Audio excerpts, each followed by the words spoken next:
Kalau kemampuan kita diberi oleh Tuhan itu luar biasa. Hanya tinggal kita mau atau tidak. Lah, saya ini orang yang punya prinsip, punya sikap dan punya komitmen. Nah, sehingga hal itu bukan merupakan pekerjaan-pekerjaan yang aib bagi saya. Habis jadi wali kota, jadi tukang les, malu? Enggak. Saya enggak malu.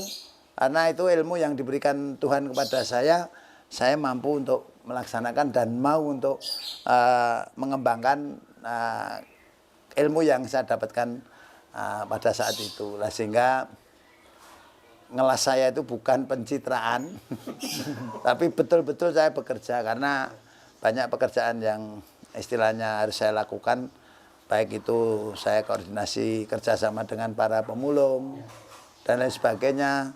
Ya itulah yang sebetulnya saya pakai untuk kegiatan sosial. Ya, luar biasa Mas. Itu belajar banyak dari las saja ada filosofinya, menyambungkan dua yang keras. Nah, selama jadi wali kota apakah pernah menemui seperti itu, Pak? Menyambungkan itu. Ya. Biar kemarin saya lakukan seperti itu, sekarang kita implementasikan dengan pekerjaan yang sesungguhnya saya. Nah, sehingga hal yang keras-keras itu kalau dijadikan satu akhirnya jadi lunak. Mengakomodir. Ya. Min kali plus minus. Yang naik plus kali plus plus. Min kali min plus. Nah, itu dua hal yang itu yang saya pakai untuk melayani masyarakat. Jadi jangan sampai kalau saya dinilai negatif terus saya menganggap positif, wah, kalau itu nanti akan jadi negatif terus. Ya, itu yang mesti kami sampaikan kepada netizen lah paling tidak. Jadi jangan menilai saya ini pencitraan. Namun itu memang pekerjaan yang saya geluti dari dulu sampai sekarang. Nah, sehingga kalau las-lasan saya itu mentul-mentul, nah perlu digerinda itu bukan tukang las.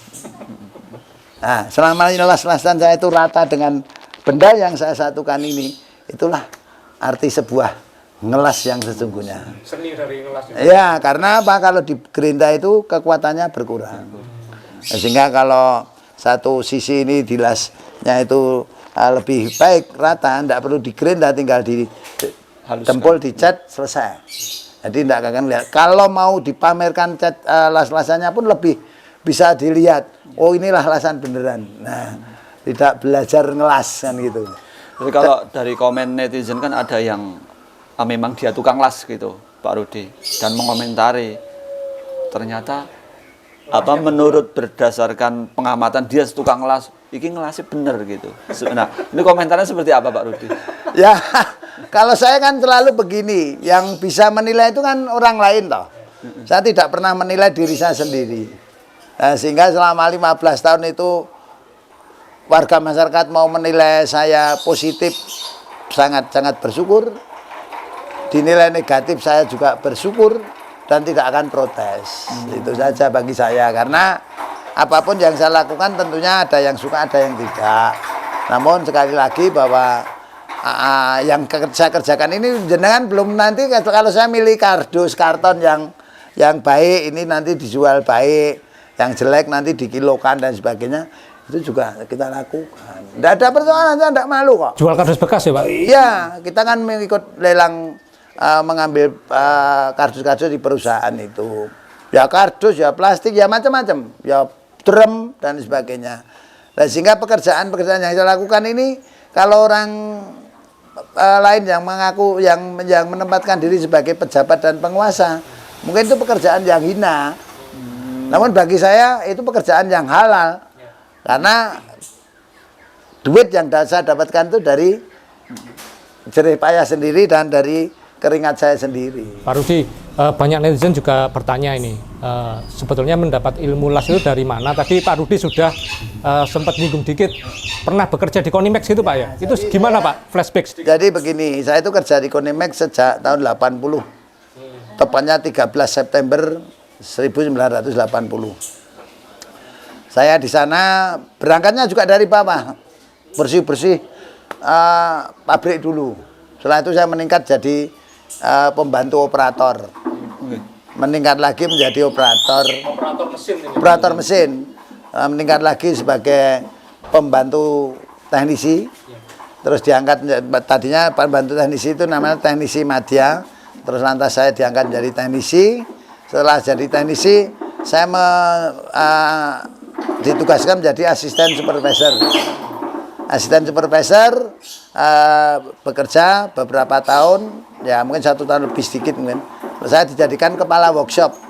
Nah dari kepala workshop itulah saya ditanya. Jadi waktu saya menjadi tukang bersih-bersih itu, saya melihat Unimek itu kan menutup, menambal kebocoran AC. Itu kan satu lubang jarum aja ngelasnya waktu itu biayanya 10.000. Saya ngomong kok mahal. Pada zaman itu. Pada zaman tahun 80-an. Kok mahal, Pak? Saya ditanya, kamu bisa ngelas? Bisa. Namun saya belum pernah mendapatkan pelajaran ngelas. Tapi saya bisa.